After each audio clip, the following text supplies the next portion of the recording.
बोलो सिद्धरामेश्वर महाराज की, बोलो सिद्धरामेश्वर महाराज की।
ಮತ್ತೊಮ್ಮೆ ಮೊದಲೊಮ್ಮೆ ಸನ್ಮಾನ್ಯ ಶಾಸಕರಿಗೆ ಸ್ವಾಗತವನ್ನು ಕೋರುತ್ತಾ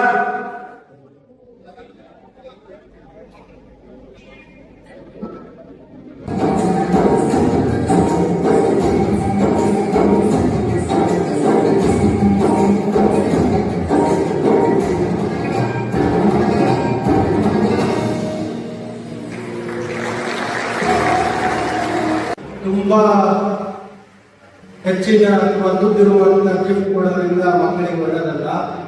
ಮಕ್ಕಳಿಗೆ ನಿಮ್ಮ ಪ್ರೆಸೆನ್ಸ್, ನಿಮಗೆ ಮಕ್ಕಳ ಜೊತೆ ಅಮೂಲ್ಯವಾದ ಸಮಯ ಕೊಡಿ. ಡೈಲಿ 1-2 ಅವರ್ಸ್ ಮಕ್ಕಳ ಜೊತೆ ಸ್ಪೆಂಡ್ ಮಾಡಿ, ಏನು ಓದ್ತಾ ಇದ್ದಾರೆ, ಅವ್ರದ್ದು ಏನು ಸ್ಟ್ರೆಂತ್ಸ್ ಇದೆ, ಪೊಟೆನ್ಷಿಯಲ್ ಏನಿದೆ ಅದನ್ನ ಅರ್ಥ ಮಾಡ್ಕೊಂಡು make them life learning very happy. ಈಗ ಸ್ಕೂಲ್ಗಳಲ್ಲಿ ತುಂಬಾ ಕಷ್ಟ ಇದೆ. ಮಾರ್ಕ್ಸ್ ಓರಿಯೆಂಟೆಡ್ ಟೀಚಿಂಗ್ 95% ಕಲಿತ್ರೆ ನೀವು ಖುಷಿ ಆಗಲ್ಲ. ಫಸ್ಟ್ ಬಂದಿದ್ದಾರೆ ಅಂತ ಬೇಕು. ಮತ್ತೆ 1-2 ಮಾರ್ಕ್ಸ್ ಕಡಿಮೆ ಅಂದರೆ ಯಾಕೆ ಕಡಿಮೆ ಆಯಿತು ಅಂತ ಕೇಳಿ. ಅದ್ರ ಬದಲು ಮಗು ಲಾಸ್ಟ್ ಎಕ್ಸಾಮಲ್ಲಿ ಏನಾದರೂ 90% ಕಲಿತಿದೆ, how to make score 90 to 95. ಮಗುವಿನ ಹಿಂದಿನ ಏನು ಫಲಿತಾಂಶ ಅವಾಗೆಲ್ಲ ಯಾವ ರೀತಿ ಸುಧಾರಣೆ ತರಬೇಕು, ಆ ನಿಟ್ಟಿನಲ್ಲಿ ಮಗುವಿಗೆ ಪ್ರೋತ್ಸಾಹ ನೀಡೋದು ತುಂಬಾ important. Aim big, dream high and work towards achieving your dream. ನಿಮ್ಮ ಕನಸುಗಳನ್ನು ನನಸಾಗಬೇಕಾದ್ರೆ ವಿವಿಧ ವಿಚಾರಗಳು ತುಂಬಾ ಪ್ರಮುಖ. ಅದರಲ್ಲಿ ತುಂಬಾ ವಿಶೇಷವಾಗಿರೋದಂತಂದ್ರೆ ಡಿಸಿಪ್ಲಿನ್. ನಾನು ಇಲ್ಲಿವರೆಗೆ ಬರಲಿಕ್ಕೆ ಮೇನ್ ಕಾರಣ ಅಂತಂದ್ರೆ ಡಿಸಿಪ್ಲಿನ್.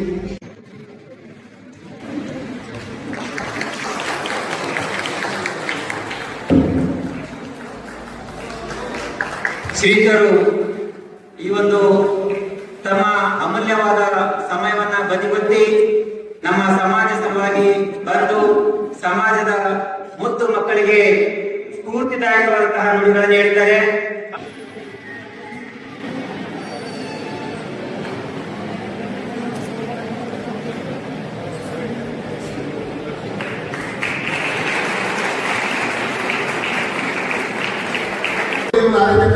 ಈ ಭಾರತದ ಇತಿಹಾಸ ಪ್ರಾರಂಭವಾಯಿತಲ್ಲ, ಅವಾಗಿನಿಂದ ಈ ಮಣ್ಣಿನ ಮಕ್ಕಳು ಕ್ರಾವಿಡಂದ್ರೆ ನಾವು, ಮೂಲ ನಿವಾಸಿಗಳಂದ್ರೆ ನಾವೇ, ಬೇರೆ ಯಾರಲ್ಲ. ಆರ್ಯರು ಬಂದು ಗಾಳಿ ಆದಾಗ ಬೇರೆ ಕಡೆ ಒಕ್ಕಲೆಬ್ಬಿಸಿಕೊಂಡು ನಾವು ಬೇರೆ ಕಡೆ ಬಂದು 1000 ವರ್ಷಗಳವರೆಗೆ ನಲ್ಲಮಲೈ ಬೆಟ್ಟಗಳು, ಒರಿಸ್ಸಾ ಘಟ್ಟಗಳಲ್ಲಿ ವಾಸವಾಗಿ ತದನಂತರ ಉದ್ಯೋಗ ಅರಸಿದ ನಾವೆಲ್ಲ ಈ ಕಡೆ ಕರ್ನಾಟಕ ಕಡೆ ನಾವು ಬಂದಿದ್ದೀವಿ. ಈ ನಾನೇ ಬರೆದಿರ್ತಕ್ಕಂತಹ 1-2 ತೊದಲು ನುಡಿಗಳಿವೆ, ಅದನ್ನು ಮುಂದೆ ಪ್ರಸ್ತುತಪಡಿಸ್ತಾ ಇದ್ದೇನೆ.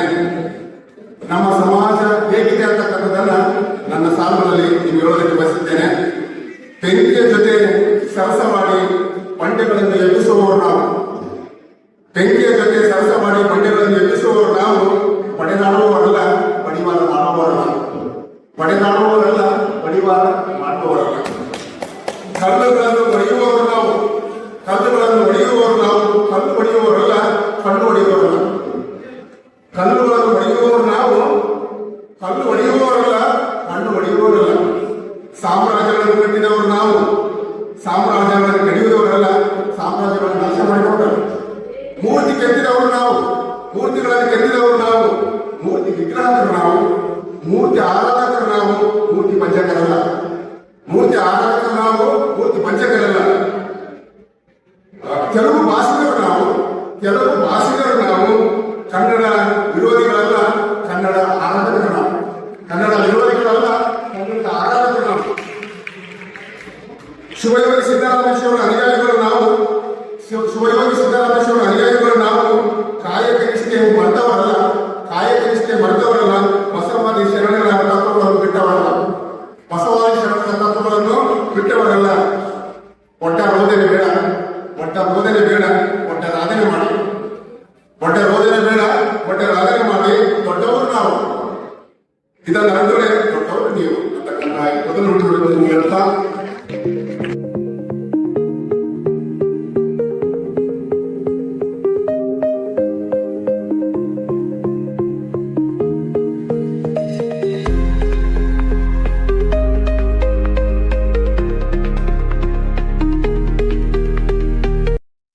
ಕಲಬುರಗಿ ಜಿಲ್ಲೆಯಲ್ಲಿ ಸಕ್ರಿಯವಾಗಿ ನಮ್ಮ ಸಮಾಜದ ಎಲ್ಲ ಮುಖಂಡರು ಪ್ರತಿಯೊಂದು ಕಾರ್ಯಕ್ರಮಗಳನ್ನ ಬಹಳ ಯಶಸ್ವಿಯಾಗಿ ನಿರ್ವಹಿಸ್ತಾ ಇದ್ದಾರೆ.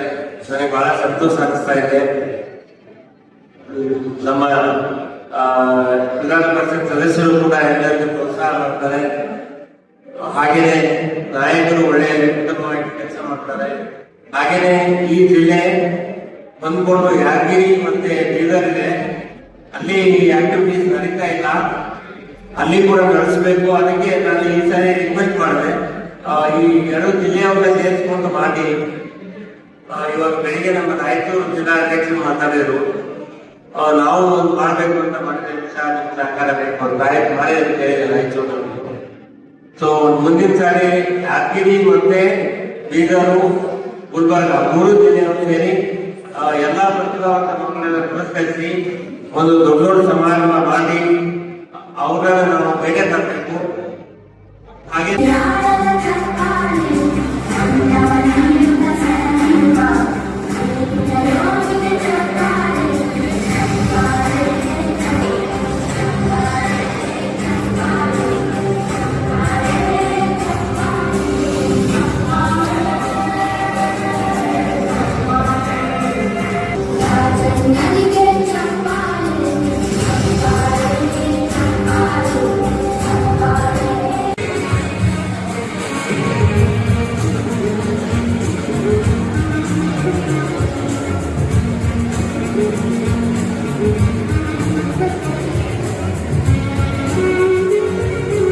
ಆದರೆ ಸಮಾಜದ ದೃಷ್ಟಿಯಿಂದ ಇವತ್ತೆಲ್ಲರೂ ಒಗ್ಗಟ್ಟಾಗಿ ಪೂಜ್ಯ ಗುರುಗಳ ನೇತೃತ್ವದಲ್ಲಿ ಒಂದು ಕಾರ್ಯಕ್ರಮ ಆಯೋಜನೆ ಮಾಡಿದಂತ ಸಮಾಜದ ಎಲ್ಲ ಈ ಸಮಿತಿಯ ಸದಸ್ಯರು ಕೂಡ ನನ್ನ ಅಭಿನಂದನೆ ಕೂಡ ಸಲ್ಲಿಸಲಿಕ್ಕೆ ಬಯಸ್ತಾ ಇದ್ದೀನಿ.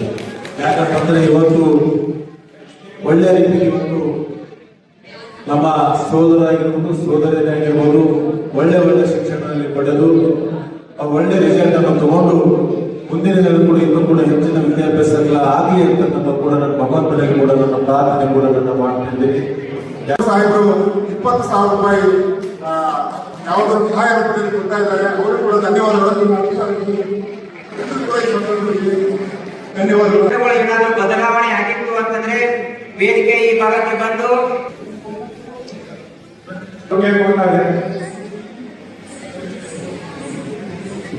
ಜೊತೆಗೆ ನಮ್ಮ ಕಾಳಗಿಯಲ್ಲಿರುವಂತಹ ಸಮಾಜದವರು ಡಾಕ್ಟರ್ ಜೀವನ್ ಲಕ್ಷ್ಮಣ್ ಆಲಕುಂಟೆ ಅವರಿಗೆ ಸನ್ಮಾನಿಸಿ ಗೌರವಿಸಬೇಕೆಂದು ಕೇಳಿಕೊಳ್ತಾ ಇದ್ದೇನೆ. ಲಕ್ಷ್ಮಣ್ ಆಲಕುಂಟೆ ಅವರಿಗೆ ಅದ್ದೂರಿಯಾಗಿ ಸನ್ಮಾನಿಸ್ತಾ ಇದ್ದಾರೆ. ಅವರ ಆಶೀರ್ವಾದ ಸದಾ ಅವರ ಮೇಲೆ ಇರಲೆಂದು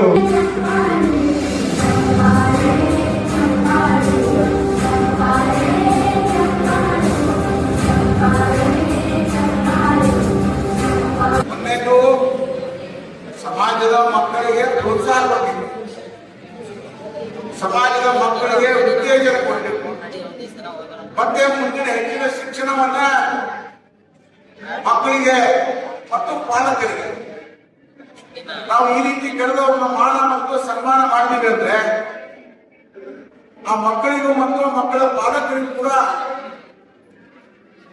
ಸಹಜವಾಗಿ ಆತ್ಮಸ್ಥೈರ್ಯವನ್ನು ಪಡೆದಿದೆ. ಸಮಾಜದ ಒಂದು ಸಂಘಟನೆ ಮಾಡೋಣ. ಸಮಾಜದ ಸಂಘಟನೆ ಮಾಡಿದಾಗ ಸಮಾಜದ ಏಳಿಗೆ ಆಗಲಿಕ್ಕೆ ಸಾಧ್ಯ ಆಗ್ತಂತ ಈ ಸಂದರ್ಭದಲ್ಲಿ ಹೇಳಿ ನನಗೆ ಮಾತನಾಡಿಕೆ ಅವಕಾಶ ಕೊಟ್ಟಿರ್ತಕ್ಕಂಥ ತಮ್ಮೆಲ್ಲರಿಗೂ ವಂದಿಸಿ ವೇದಿಕೆ ಮೇಲೆ ಆಸೀನರಾಗಿರ್ತಕ್ಕಂಥ ಶ್ರೀಗುರುಗಳ ಪಾದಕ್ಕೆ ನಮಸ್ಕರಿಸಿ ವೇದಿಕೆ ಮೇಲೆ ಆಸೀನರಾಗಿರ್ತಕ್ಕಂಥ ಎಲ್ಲ ಹಿರಿಯ ಗಣ್ಯಮಾನ್ಯರಿಗೂ ಇಲ್ಲಿ ಹೆಚ್ಚಿನ ಸಂಖ್ಯೆಯಲ್ಲಿ ಬಂದಿರತಕ್ಕಂಥ ನನ್ನ ತಾಯಿಯಂದಿರಿಗೂ ನನ್ನ ಸಮಾಜದ ಎಲ್ಲ ಬಂಧುಗಳಿಗೂ ವಂದಿಸಿ ಮನೆಯಾಡ ಮಾತುಗಳು ಮುಗಿಸ್ತೇನೆ. ಜಯ ಹಿಂದ್, ಜಯ ಕರ್ನಾಟಕ. ಸನ್ಮಾನಿಸುವುದನ್ನ ನಾವು ಮರಿಬಾರದು ಅಂತಕ್ಕಂಥ ಮಾತು.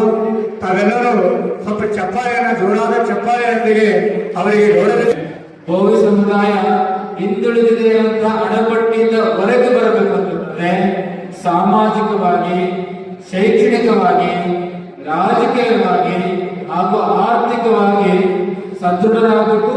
ಸದೃಢವಂತರು ನಾವೆಲ್ಲರೂ ಸೇರ್ಕೊಂಡು ಸಂಘಟಿತ ಆಗ್ಬೇಕಾಗುತ್ತೆ. ಒಂದು ಸಂತೋಷ ಏನಪ್ಪ ಅಂತಂದ್ರೆ ಕಲಬುರಗಿಯಲ್ಲಿ ಯಾರಾದ್ರೂ ಸಮಾವೇಶ ಮಾಡ್ತಾರಂದ್ರೆ ಎಲ್ಲಾ ಭಿನ್ನಾಭಿಪ್ರಾಯಗಳ ಪಕ್ಕಕ್ಕಿಟ್ಟು ಮತ್ತೆ ಬಂದು ಸೇರ್ಕೊಳ್ತಿರಲ್ಲ, ಇದು ನಿಮ್ಮ ದೊಡ್ಡತನ. ಬಗೆಹರಿಸ್ಕೊಳ್ಳೋಣ. ಸಣ್ಣ ಉದಾಹರಣೆ ನಮ್ಮ ಸಮಾಜದ ಒಬ್ಬ ನಾಯಕ ಕಲ್ಲಿದ್ದಂಗೆ, ಒಬ್ಬ ನಾಯಕ ಕಬ್ಬಿಣ ಇದ್ದಂಗೆ, ಒಬ್ಬ ನಾಯಕ ಸಿಮೆಂಟ್ ಇದ್ದಂಗೆ, ಒಬ್ಬ ನಾಯಕ ಮರಳಿದ್ದಂಗೆ, ಒಬ್ಬ ನಾಯಕ ನೀರಿದ್ದಂಗೆ. ಬರೇ ಸಿಮೆಂಟ್ ತಗೊಂಡು ಬಿಲ್ಡಿಂಗ್ ಕಟ್ಟಕ್ಕಾಗ್ತದೆ, ಬರೇ ಕಬ್ಬಣ ತಗೊಂಡು ಬಿಲ್ಡಿಂಗ್ ಕಟ್ಟಕ್ಕಾಗ್ತದೆ, ಬರೇ ಮರಳು ತಗೊಂಡು ಬಿಲ್ಡಿಂಗ್ ಕಟ್ಟಕ್ಕಾಗ್ತದೆ, ಒಂದು ನೀರು ತಗೊಂಡು ಬಿಲ್ಡಿಂಗ್ ಕಟ್ಟಕ್ಕಾಗ್ತದೆ. ಇವಿಷ್ಟು ಸೇರಿಸಿ ಕಾಂಕ್ರೀಟ್ ಮಾಡಿ ಕಲಿತೆ ಹೌದಲ್ಲ? ಎಷ್ಟು ದೊಡ್ಡ ಅಂತಸ್ತು ಕಟ್ಟಬಹುದು, ಮುಗಿಲೆಂತರೇ ಕಟ್ಟಡವನ್ನು ಕಟ್ಟಬಹುದು. ನಮ್ಮ ನಾಯಕರನ್ನ ಬಿಡಿ ಬಿಡಿಯಾಗಿರುವಂತಹ ಗಟ್ಟಿತನವನ್ನ ನಾವೆಲ್ಲರೂ ಹಿಡಿ ಮಾಡಿ ಕಾಂಕ್ರೀಟ್ ಮಾಡಿದ್ರೆ ಸಮಾಜ ಗಟ್ಟಿ ಆಗೋಗ್ಬಿಡ್ತೀರಿ. ಸಮಾಜವನ್ನು ಹೆಂಗ್ ನೋಡ್ತಾರೆ? ದೊಡ್ಡ ಬಿಲ್ಡಿಂಗ್ ಕಟ್ಟಿದೆ ಅಂತಂದ್ರೆ ತಲೆ ಎತ್ತಿ ನೋಡ್ತಾರೆ, ನೋಡಪ್ಪ ಒಟ್ಟು ಎಷ್ಟು ಹೋಗ್ಬಿಟ್ರು, ಎಷ್ಟು ಗಟ್ಟಿ ಇದಾರೆ, ಎಷ್ಟು ಎತ್ತರಕ್ಕೆ ಬಡಿತಾ ಇದ್ರೆ, ಇನ್ನು ನಾವೆಲ್ಲಿದ್ದೀವಿ ಅಂತ ನಮ್ಮ ನೋಡಿ ಒಬ್ಬಳು ಕೆಲಸ ಮಾಡ್ತಾರೆ. ಅದಕ್ಕೆ ನಮ್ಮ ನಾಯಕರಲ್ಲಿರುವಂತಹ ಗಟ್ಟಿತನವನ್ನ ಕ್ರೋಢೀಕರಿಸಿ ಅವೆಲ್ಲ ಒಂದು ಮಾಡಿ ಕಾಂಕ್ರೀಟ್ ಆಗೋದ್ರ ಮೂಲಕವಾಗಿ ನಾವೆಲ್ಲ ಎತ್ತರಕ್ಕೆ ಬೆಳೆಯೋಣ ಅಂತ ಮಾತನ್ನ ಈ ಸಭೆಯಲ್ಲಿ ಸೂಚ್ಯವಾಗಿ ಹೇಳ್ತಾ, ಸಮಾರಂಭಗಳು ಎಲ್ಲಾ ಜಿಲ್ಲೆಯಲ್ಲಿ ಈ ರೀತಿಯಾಗಿರುವಂತಹ ಅದ್ಭುತವಾಗಿರುವಂತಹ ಮತ್ತು ಅರ್ಥಪೂರ್ಣವಾಗಿರುವಂತಹ ಕಾರ್ಯಕ್ರಮ ಹೆಚ್ಚಾಗಲಿ. ಇದಕ್ಕೆ ಅನುವು ಮಾಡಿಕೊಂಡಂತಹ ಸಂಘಟನೆಗಳಿಗೂ ಎಲ್ಲ ರಾಜಕಾರಣಿಗಳಿಗೆ ಭಗವಂತ ಇನ್ನೂ ಹೆಚ್ಚು ಶಕ್ತಿ ಕೊಡಲಿ ಅಂತ ಮಾತನ್ನು ತಿಳಿಸ್ತಾ ಎಲ್ಲರಿಗೂ ಶುಭವಾಗಲಿ. ಶರಣರು ಒಂದು ವಿಚಾರವನ್ನು ರೀತಿಯಲ್ಲಿ ಹೇಳಿದ್ರೆ, ನಾಳೆ ಸಮುದಾಯದ ವಿಚಾರವಾಗಿ ಹೋರಾಡಿದಂತೆ ಇಲ್ಲಿ ಏನು ಭಾಗವಹಿಸಿದ ಇದಕ್ಕೆ 10 ಪಟ್ಟು ಜನಸಂಖ್ಯೆ ಆ ಹೋರಾಟದಲ್ಲಿ ಪಾಲ್ಗೊಂಡ್ರೆ. ಕಾರಣ ನಮ್ಮ ಹಕ್ಕುಗಳನ್ನ ನಮಗೆ ವಂಚಿತವಾಗಿರುವಂತಹ ಪರ್ಸೆಂಟೇಜ್ ನಾವು ಪಡೆಯುವುದು ನಮ್ಮ ಒಂದು ಹಕ್ಕಾಗಿದೆ. ಆ ಕೆಲಸಕ್ಕೆ ಇವತ್ತೇನು ಭಾಗವಹಿಸಿದ್ರೆ 100 ಪಟ್ಟು ಇನ್ನೂ ಕೂಡ ಹೆಚ್ಚಿನ ಸಂಖ್ಯೆಯಲ್ಲಿ ಭಾಗವಹಿಸಿದ ಆ ನಾಯಕರ ಮುಖವಾಣಿಯಾಗಿ ನಾವು ಹೇಳ್ತಾ ಇದ್ದೀವಿ. ಭಾಗವಹಿಸಿದ್ರ ಎಲ್ಲರಿಗೂ ಶುಭವಾಗ್ಲಿ. ಶರಣಾರ್ಥಿಗಳು.